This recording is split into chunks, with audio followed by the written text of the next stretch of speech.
The house at the end of Ashwood Street did not belong to the town. It merely occupied it, like a wound that never healed and never stopped reminding the body it was there. The road leading to it curved unnaturally, as if even asphalt preferred not to approach the place directly. Trees leaned away from the structure, their branches twisted and bare, despite the rest of the neighborhood being thick with green. Birds avoided the air above it. Dogs refused to walk past it. Children learned, without ever being told, not to point at it. Mark Ellison noticed the house on his first day.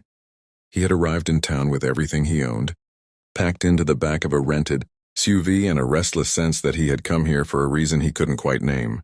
The town itself was small, the kind of place where people nodded at strangers but didn't invite them in.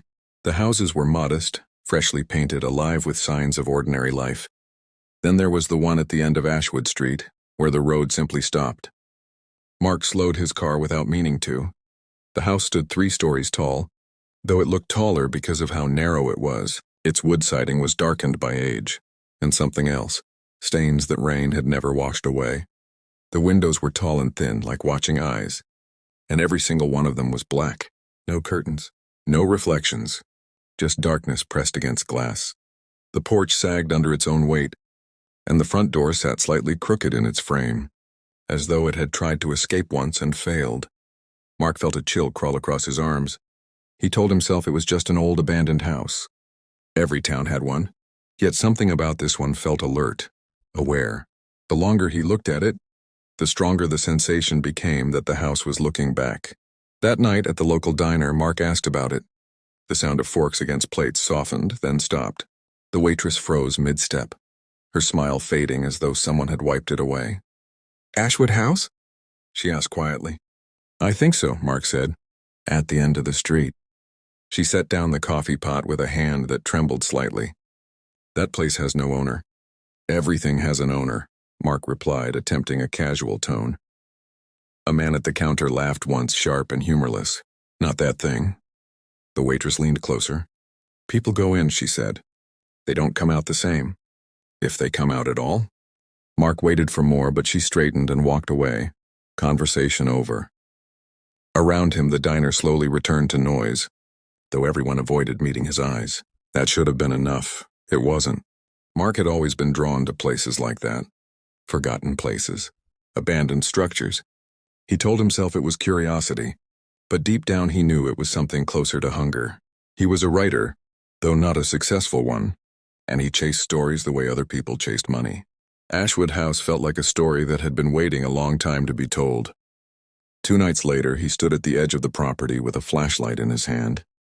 The air felt heavier near the house, thick and stale, as though it hadn't moved in decades. The front yard was choked with weeds that reached up to his knees, brushing against his legs like grasping fingers. Each step forward made his chest tighten. The porch groaned when he stepped onto it.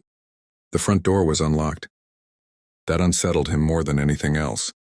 Mark hesitated, then pushed the door open. It creaked inward slowly, revealing darkness so deep it seemed solid. The smell hit him immediately: old wood, mold, and something faintly metallic, like dried blood.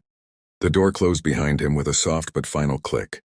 The sound echoed through the house, traveling farther than it should have, like it was being carried down corridors he couldn't see.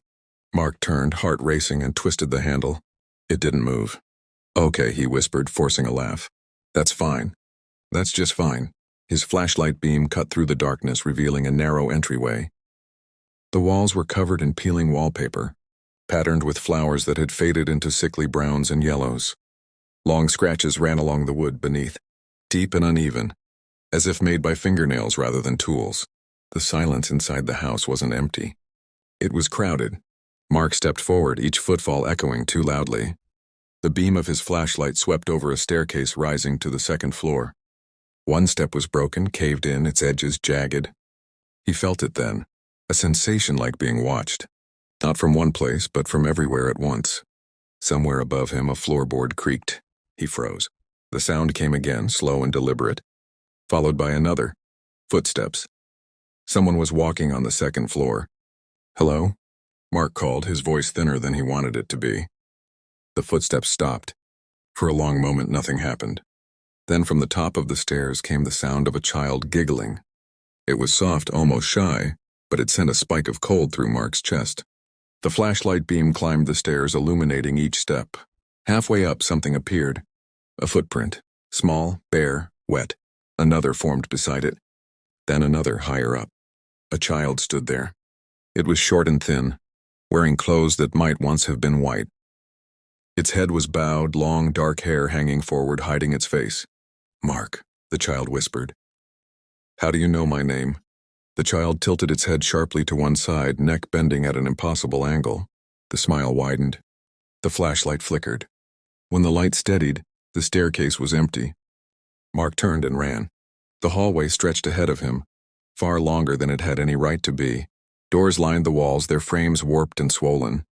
As he ran, they began to open. Inside one room, he glimpsed a man hanging from the ceiling. Another room held a dining table set for dinner, a family seated around it, their heads turning toward him in perfect unison. Mark screamed.